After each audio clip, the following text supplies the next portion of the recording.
Hello students, कैसे हैं आप सभी। आशा करते हैं बहुत अच्छे होंगे। आप सभी को मेरा नमस्कार, साथ ही साथ आईटीटी आइकन में आप सभी को बहुत बहुत स्वागत है। कैसे हैं आप सभी। आशा करते हैं मस्त होंगे, स्वस्थ होंगे, खुश होंगे और प्रसन्न होंगे और बहुत बहुत बहुत ध्यान से वीडियो देखने बैठे होंगे। और आपके जो मित्रगण हैं उनको ये लिंक जरूर शेयर किए होंगे। बताओ जल्दी, आप लोग शेयर किए हैं या नहीं।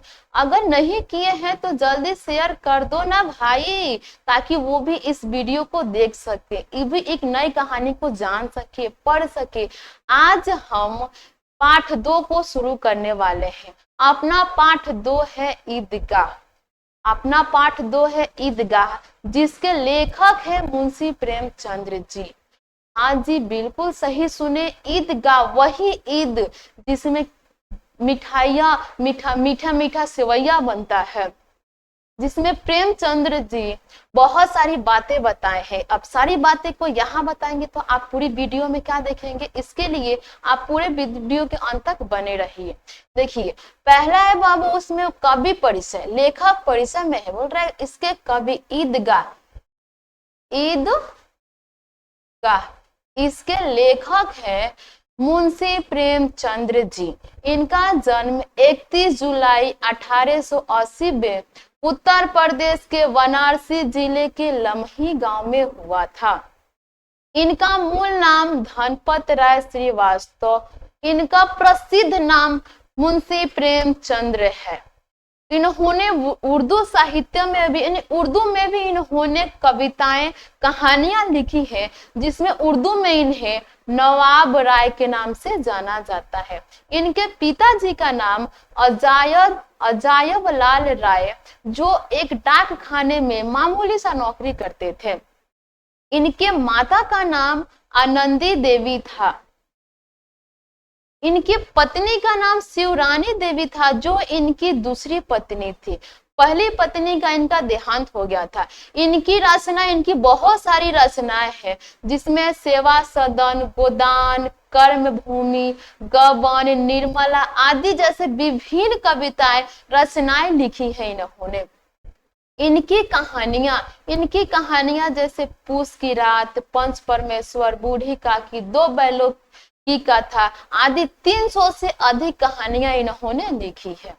इन्होंने ईदगाह सन 1933 ईस्वी में लिखी थी और साथ ही साथ उसके बाद 8 अक्टूबर 1936 को 56 वर्ष के उम्र में इनकी देहांत यानी कि इनकी मृत्यु हो गई थी।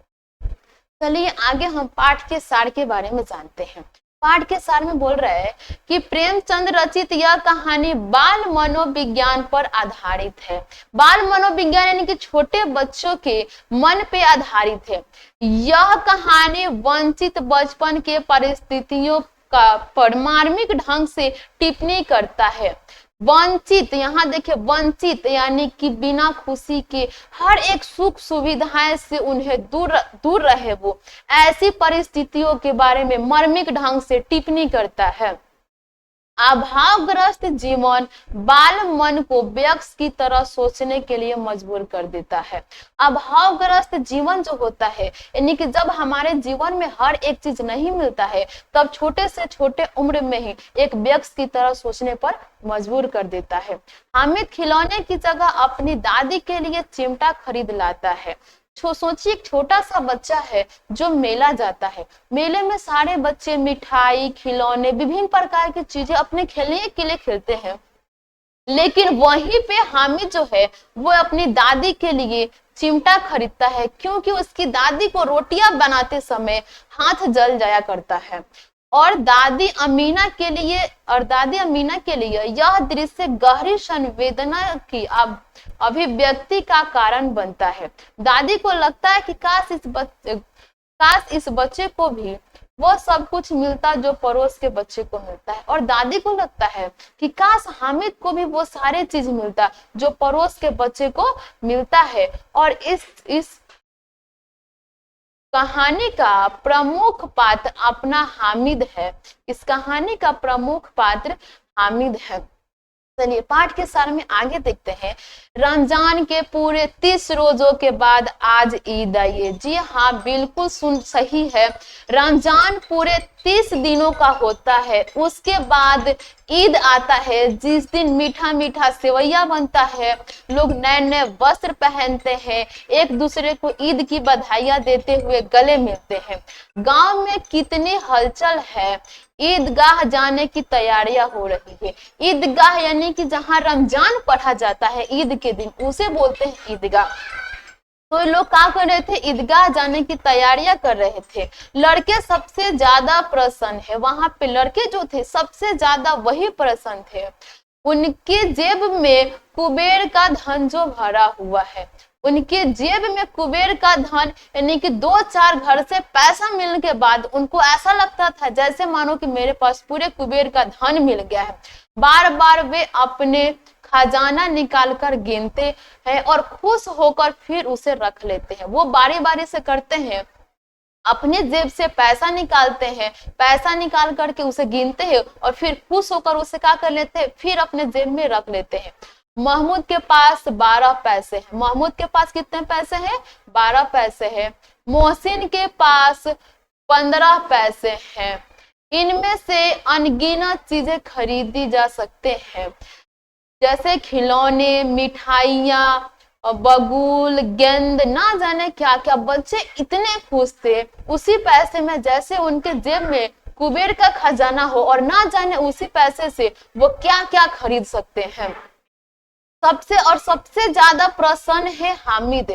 सबसे ज्यादा प्रसन्न है हामिद। वह 4-5 साल का गिरफ्त सूरत दुबला पतला लड़का, जिसका बाप गत वर्ष हैजे की भेंट चढ़ गया और मां ना जाने क्यों पीली होती होती एक दिन मर गई।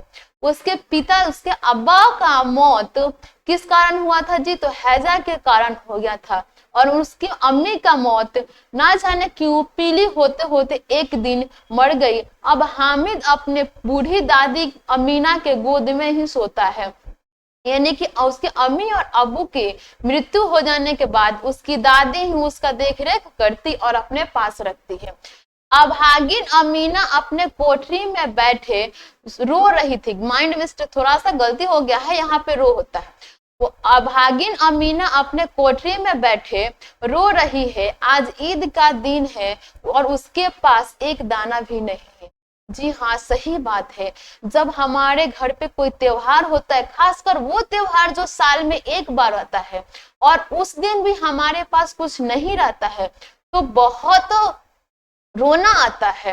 तो इस अंधकार और निराश में डूबी जा रही थी और अमीना अपने कोठरी में बैठे बैठे सोच रही थी कि आज ईद का दिन है, साल का त्योहार है और हमारे घर में एक दाना भी नहीं है, हम क्या करेंगे।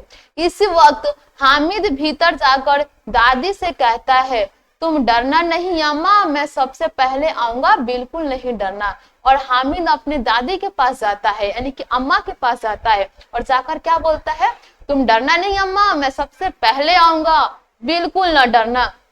अमीना का दिल कचोट जाता है। हामिद की इस बात को सुन करके अमीना का दिल कचोट जाता है। गांव के बच्चे अपने अपने बाप के साथ जा रहे हैं। हामिद को कैसे अकेले मेले में जाने दे, कहीं खो जाए तो क्या होगा। जो अमीना थी वो डर रही थी कि वो अपने छोटे से बच्चे को, 4-5 साल के छोटे से बच्चे को अकेला मेला वो कैसे जाने देगी, कहीं खो जाएगा तो वो क्या करेगी। नन्ही सी जान 3 कोस चलेगा, कैसे पैर में छाले पड़ जाएंगे तो क्या करेगी। वो सोच रही थी कि नन्ही सी जान है, 3 कोस चलेगा कैसे, कहीं पैर में छाले पड़ जाएंगे तो क्या होगा, जूते भी तो नहीं है। वह थोड़ी थोड़ी दूर पर उसे गोद में ले लेगी, लेकिन यहाँ सेवैया कौन पकाएगा। वो सोच रही थी कि अगर मैं ईदगाह चली जाती हामिद को लेकर के, तो उसे थोड़े थोड़े दूर पे अपने गोद में उठा लेती, जिससे उसके पैर को आराम मिलता। लेकिन वो चली जाएगी तो फिर सेवैया कौन बनाएगा। धोबिन, नाइन, मेहतरानी, भुदिहारिन, माने सभी लोग आएंगे तो फिर उनको वो सेवैया कहाँ से देगी। सभी को सेवैया चाहिए, साल भर का त्योहार है, साल भर का त्योहार है, अगर आज के दिन वो सेवैया नहीं देगी तो अच्छा नहीं लगेगा। गांव से मेला चला, सभी बच्चों के साथ हामिद भी जा रहा था। जब गांव से मेला चला यानी कि सभी लोग मेले के लिए जा रहे थे, तो उन लोगों के साथ में हामिद भी जा रहा था। उसके पैरों को तो जैसे पर लग गया है, ऐसे मानिए जैसे हामिद के पैरों में पर लग गया है, मतलब उड़े जा रहा है। कभी कभी कोई लड़का कंकर उठाकर आम पर निशाना लगाता, माली अंदर से गाली देते हुए निकलता। लड़के खूब हंसते। रास्ते में बच्चे बहुत शरारती करते हैं। वो कहीं कहीं कंकर उठा करके आम के पेड़ पर निशान लगाता, उधर से माली गाली देते हुए निकलता है। ऐसे में बच्चे खूब हंसते हैं और पूरी मस्ती करते हुए ईदगाह जाते हैं। ईदगाह आ गई है, ऊपर इमली के घने वृक्ष की छाया, नीचे पक्का फर्श है। ईदगाह के पास किसका पेड़ है जी? तो घने वृक्ष है। किसका है? तो इमली का घने वृक्ष है। ईदगाह के पास किसका वृक्ष है? तो इमली का वृक्ष है। अपना एक ऑब्जेक्टिव क्वेश्चन यहाँ से बन जाएगा। तो आगे बढ़ो। रोजेदारों की पंक्तियां एक के पीछे एक दूर तक चली गई है। रोजेदारों यानी कि जो लोग रोजा किए हैं, उनकी पंक्तियां एक के पीछे एक बहुत दूर तक लंबी चली गई है। यहाँ कोई धन और पद नहीं देखता, वहां कोई अमीरी गरीबी नहीं देखता। इस्लाम को निगाह में सब बराबर होता है, यानी अल्लाह के नजर में क्या होता है जी? सब बराबर होते हैं। लाखों सिर एक साथ सिजदे में झुक जाते, फिर सब के सब एक साथ खड़े हो जाते, यानी कि सारे सिर रमजान पढ़ने के लिए एक साथ झुकते थे और सब के सब एक साथ खड़े हो जाते थे। एक साथ घुटने के बल बैठ जाते। कई बार यही क्रिया होती है, यानी कि लोग नमाज जब पढ़ते थे तो एक साथ सजदे में सर झुकाते थे, फिर एक साथ खड़े होते थे, एक साथ घुटने के बल पे बैठ जाते थे। ऐसा मानिए जैसे बिजली की लाखों बत्तियां एक साथ प्रदीप्त और एक साथ बुझ जाती है। ऐसा लगता है जैसे मानो कि बिजली की लाखों बत्तियां एक साथ जलती और एक साथ बुझती है। नमाज खत्म हुई, यानी कि लोग नमाज पढ़ लिए, उसके बाद लोग आपस में गले मिल रहे हैं। सब मिठाई और खिलौने के दुकानों पर धावा होता है। जब बाबू नमाज खत्म हो जाते हैं, सब लोग आपस में मिलकर एक दूसरे को ईद की बधाइयां देते हैं। तब धावा कहाँ होता है जी? तो मिठाई की दुकान पे, मिठाई और खिलौने की दुकान पे धावा दिया जाता है। वहां पे तरह तरह के खिलौने हैं, सिपाही, गुजरिया, राजा, वकील, भिस्ती, धोबिन, साधु, महमूद। सिपाही लेता है, महमूद जो है क्या लेता है जी? सिपाही लेता है। खाकी वर्दी वाले, लाल पगड़ी वाला, कंधे पर बंदूक रखे हुए। मोहसिन को भिस्ती पसंद आया, कमर पर मशक रखे हुए। नूर को वकील से प्रेम है, काला चोगा नीचे सफेद अचकन, एक हाथ में कानून का पोथा लिए हुए। वकील पसंद आया नूर को। सब 2-2 पैसे की खिलौने हैं। अपना एक और ऑब्जेक्टिव यहाँ बनता है कि खिलौने की कीमत कितने थे? तो 2-2 पैसे थे। हामिद के पास कुल 3 पैसा था। हामिद के पास कुछ कितने पैसा था जी? तो कुल 3 पैसे थे। इतने महंगे खिलौने वो कैसे ले? अब हामिद के पास कुल 3 पैसे थे, अगर वो 2 पैसे में खिलौने ले लेता तो बाकी वो क्या लेता? वो सोच रहा था कि कहीं हाथ से छूट गया तो चूर चूर हो जाएगा। सोच रहा था कि अगर मैं हाथ से छोड़ दिया तो क्या हो जाएगा? चूर चूर हो जाएगा। पानी पड़ा तो सारा रंग भूल जाएगा। ऐसे खिलौने लेकर वो क्या करेगा? वो सोच रहा था कि हाथ से छूटा तो टूट जाएगा, पानी पड़ा तो उसकी रंग खराब हो जाएगी। ऐसे खिलौने लेकर वो क्या करेगा? सब अपने खिलौने की तारीफ कर रहे थे। वहां पे सब अपने अपने खिलौने की तारीफ कर रहे थे।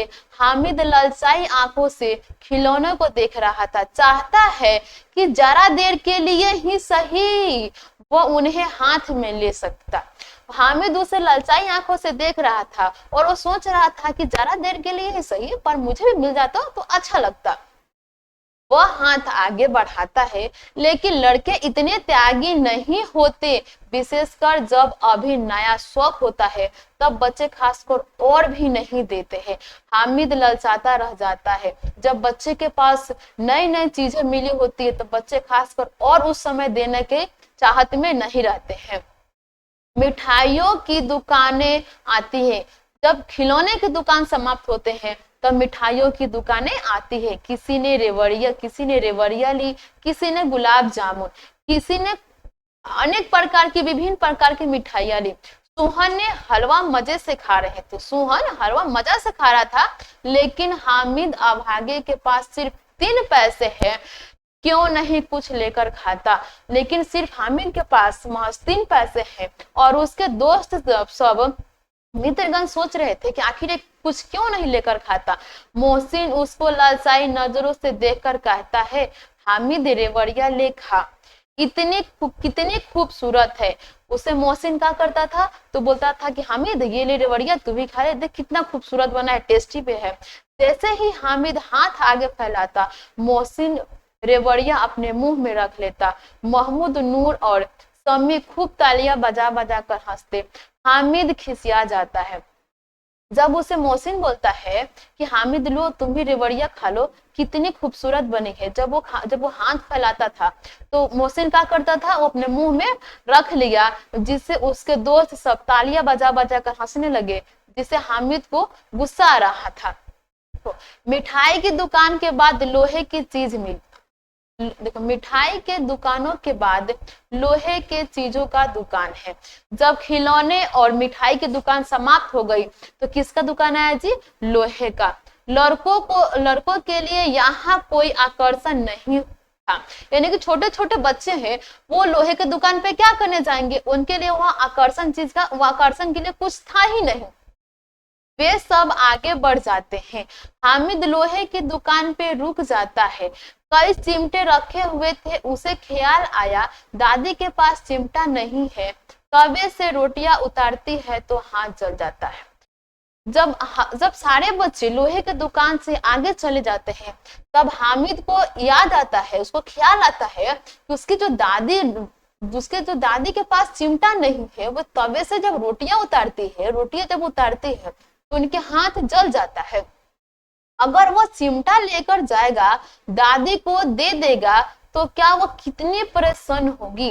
तब वो सोचा कि अगर मैं चिमटा ले जाकर दादी को देंगे तो दादी बहुत खुश होगी, फिर उनकी उंगलियां कभी नहीं जलेगी। खिलौने से क्या फायदा, व्यर्थ में पैसा खराब होते हैं। और सोचिए, छोटा सा बच्चा है जिसके पास अभी खेलने कूदने का समय है, उससे मेला में मिठाई खाता, खिलौने खरीदते, लेकिन उस छोटे से उम्र में वो एक वयस्क की तरह सोच रहा है, और वो ये सोच रहा है कि आखिर में खिलौने लेकर मैं क्या करूंगा। खिलौने लूंगा, हाथ से गिरेगा, टूट जाएगा, पानी पड़ेगी, रंग खराब हो जाएगा। ऐसे में मैं अपना पैसा व्यर्थ में क्यों खराब करूं। अगर मैं चिमटा ले लूंगा तो मेरी दादी की उंगलियां कभी नहीं जलेगी। अम्मा चिमटा देखते ही कहेगी, मेरा बच्चा अम्मा के लिए चिमटा लाया है, हजारों दुआएं देगी। और वो सोच रहा था कि अगर मैं अम्मा के लिए चिमटा लेकर जाऊंगा, अम्मा चिमटा देखकर तो बहुत खुश हो जाएगी और बोलेगी कि मेरा बच्चा मेरे लिए क्या लाया है, चिमटा लाया है, और मुझे हजारों दुआएं देगी। फिर पड़ोस की औरतों को दिखाएगी, सारे गांव में चर्चा होने लगेगी, हामिद चिमटा लाया है, कितना अच्छा लड़का है, इन लोगों के खिलौने पर कौन दुआएं देगा।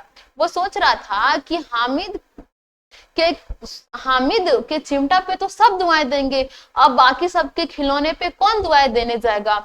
वहां की दुआएं सीधे अल्लाह के दरबार में पहुंचती है और तुरंत सुनी जाती है। और बोल रहा था कि अगर मैं अच्छा करूंगा तो उन लोगों की दुआएं सीधे अल्लाह के दरबार में पहुंचेगी और मेरी बातें को बहुत जल्दी सुनी जाएगी। दुकानदार से बड़ी मुश्किल से मोल भाव करके हामिद ने चिमटे 3 पैसे में ले लिया। दुकानदार से बहुत ही मुश्किल से क्या मोल भाव किया और उस चिमटे को 3 पैसे में ले लिया। उसे कंधे पे रखा मानो बंदूक है और शान से अकड़ता हुआ साथियों के पास आया। देखिए इसके पास कितना दिमाग है। वो क्या किया जी, तो 3 पैसे में चिमटा लिया और उसे कंधे पर रखा तो मानो बंदूक है, और उसे बहुत ही शान से अकड़ता हुआ अपने साथियों के पास आया। मोहसिन ने हंसकर कहा, यह बीमा क्यों लाया पगले, इससे क्या करेगा। महमूद बोला, चिमटा कोई खिलौना है। उसके दोस्तों ने उसका मजाक उड़ाने लगा। उन्होंने बोला कि चिमटा है, कोई खिलौना है क्या। हामिद बोला क्यों नहीं, अभी कंधे पर रखा तो बंदूक हो गई, हाथ में लिया तो फकीर की चिमटा हो गया, चाहूं तो मंजीरे का काम कर सकता हूँ, एक चिमटा जमा दूं तो तुम सबके सारे खिलौने की जान निकल जाएगी। देखिए हामिद ने कितने अच्छा बोला, जब उसके दोस्त उसके मित्रगण ने बोला कि चिमटा है, ये कोई खिलौना थोड़ी ना है, तो हामिद कितना अच्छा जवाब दिया कि अभी अपने कंधे पे रखूं तो बंदूक हो जाएगी, हाथ में रखूंगा तो फकीरे की चिमटा बन जाएगा, चाहूं तो मजीरे में काम ले सकता हूँ, एक चिमटा जमा दूं तो तुम सबके खिलौने की जान निकल जाएगी, तोड़ फोड़ दूंगा मैं तुम सबका चिमटा, तुम्हारे खिलौने मेरे चिमटे का बाल भी बांका नहीं कर सकता। अगर वो चाहता तो अपने चिमटे से सबके खिलौने तोड़ सकते थे, लेकिन क्या कभी खिलौना चिमटा तोड़ पाएगा। मेरा बहादुर शेर है चिमटा, उसने अपने चिमटे को क्या नाम दिया जी, मेरा बहादुर शेर है चिमटा। सम्य ने खंजरी ली थी, समूह ने क्या ली थी, वो खंजरी ली थी, प्रभावित होकर बोला मेरी खंजरी से बदलोगे। समूह ने क्या बोला कि हामिद तुम अपना चिमटा मेरी खंजरी से बदलोगे। हामिद ने खंजरी की और उपेक्षा से देखा, मेरा चिमटा चाहे तो तुम्हारी खंजरी का पेट फाड़ देगा। उसने क्या बोला, उसने खंजरी की और दुपेक्षा से देखा और बोला कि मेरा चिमटा चाहे तो तुम्हारी खंजरी का पेट फाड़ देगा। चिमटे ने सभी को मोहित कर लिया और हामिद के 3 पैसे के चिमटे ने क्या किया, सबके मन को मोहित कर लिया। औरों ने 3-3, 4-4 पैसे खर्च किए हैं पर कोई काम की चीज ना ले सके। हामिद ने 3 पैसे में ही रंग जमा लिया। सबने क्या किया, मेले में 3-4 पैसे से भी ज्यादा पैसा खर्चा कर लिया था, लेकिन उनके चीज किसी काम की नहीं रही। लेकिन हामिद ने 3 पैसे में एक खंजरी लिया और क्या किया, रंग जमा लिया। सबने अपने अपने खिलौने देकर चिमटा पकड़ने का प्रस्ताव रखा और सबने क्या किया, हामिद से बोला हामिद मेरा वकील ले लो, हामिद मेरा ये खिलौना ले लो और मुझे अपना चिमटा दे दो, ऐसा उसके सामने प्रस्ताव रखा। हामिद मान गया। चिमटा बारी बारी से सबके हाथ में गया और उसने खिलौने बारी बारी से हामिद के हाथ में आए। देखिए यहाँ पे क्या हुआ, जब इसने चिमटा ले लिया तो उसने क्या किया, हामिद मान गया। किस लिए माना था जी, तो हामिद के सामने सबने प्रस्ताव रखा कि हामिद तुम मेरा खिलौना ले लो और अपना चिमटा मेरे लिए भी दे दो, थोड़ी देर के लिए मैं भी तुम्हारा चिमटा ले लूं। हामिद ने चिमटा बारी बारी से सबके हाथों में दे दिया और उनके खिलौने को बारी बारी से हामिद ने अपने हाथ में ले लिया। कितने खूबसूरत खिलौने हैं, पर उसका चिमटा तो रुस्तमे हिंदू है, सभी खिलौने का बादशाह। उसने कहा बोला कि तुम लोग का खिलौने कितना सुंदर है और उसका जो चिमटा है वो तो रुस्तमे हिंदू है, सभी खिलौने का क्या है जी, बादशाह है उसका चिमटा। गांव पहुंचकर बच्चों ने अपने अपने खिलौने से खेला, पर थे तो वह मिट्टी के कुछ ही देर में टूट फूट गए। सभी बच्चों ने क्या किया, ईदगाह से वापस घर गए, अपने अपने घर गए। तो उन सभी बच्चों ने क्या किया, अपने अपने खिलौने से खेल रहा था, कुछ देर बाद उनके खिलौने का हुआ, टूट फूट गया। अब मियां हामिद का हाल सुनिए, अब हामिद का बात सुनिए, उनका कहानी का है। अमीना उसकी आवाज सुनते ही दौड़ी। अमीना ने हामिद की आवाज सुनते ही क्या की, बहुत ही तेजी से दौड़ी, गोद में उठाकर प्यार करने लगी। सहसा उसके हाथ में चिमटा देखकर वह चौंक गई, यह चिमटा कहाँ से लाया। उसकी अमीना थी का कि हामिद की आवाज सुनते ही दौड़ी और दौड़ करके हामिद को अपने गोद में उठाई और उसे प्यार करने लगी। जब उसने हामिद के हाथ में चिमटा देखा तो बोला, यह चिमटा कहाँ से लाया। हामिद ने बोला, मैंने मोल लिया है, यानी कि मैंने खरीद लिया है। बोले कितने पैसे में, तो 3 पैसे में। अमीना ने छाती पीट ली, यानी वो आश्चर्यचकित हो गई, यह कैसा बेसमझ लड़का है, ना कुछ खाया ना पिया, लाया क्या चिमटा। उन्होंने छाती पीट कर बोली कि कितना बेसमझ लड़का है, 3 कोस जमीन चलकर गया है, 4-5 साल का बच्चा है, ना तो कुछ खाया ना ही कुछ पिया, लाया है क्या, एक चिमटा।